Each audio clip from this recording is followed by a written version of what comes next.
Nightie, তুই এই কোটিপতি বিপুল দাসের একমাত্র মেয়ে, তোকে আমি রাজপুত্রের সাথে বিয়ে দেবো। না বাবা, আমি কলেজে একটা ছেলেকে ভালোবাসি।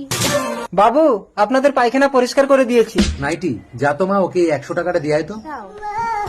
আরে ছুস না, ওর মেথড। আরে কি করছিস নাইটি, টাকাটা উঁচু করে ছেড়ে দিলেও তো হয়। বাবু 100 টাকা দিলেন, 300 টাকা দিন না, আমার ছেলের কলেজে লাগবে।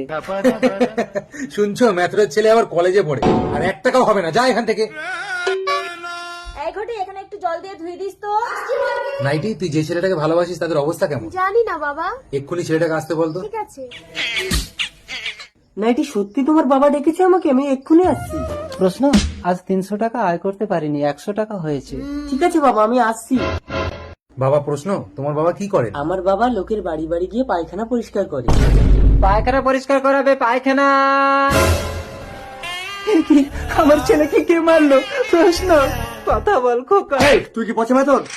চল থানায় চল, স্যার, আমার অপরাধ। গেলেই বুঝতে পারবি। প্রশ্ন কি গো, মেয়ে তো 7 দিন ধরে কিছুই খাচ্ছে না, শুধু প্রশ্ন প্রশ্ন করছে। ডাক্তার ম্যাডাম, আপনার যত টাকা লাগবে আমি দেবো, আপনি আমার মেয়েকে সুস্থ করুন। দেখুন, এটা সাইকোলজিক্যাল প্রবলেম, এগুলো ওষুধে ঠিক হয় না। ও যাকে চাইছে তাকে এনে দিলেই ঠিক হয়ে যাবে। কিন্তু সে তো আর বেঁচে নেই। আপনার সারা প্রপার্টি যদি আমার নামে লিখে দেন, তাহলে ওরকম একটা ছেলে আমি আপনাকে এনে দিতে পারি। আমি কিচ্ছু চাই না গো, শুধু আমার মেয়েকেই চাই। আমি রাজি। ডাক্তার ম্যাডাম, আপনি এখানে? আপনি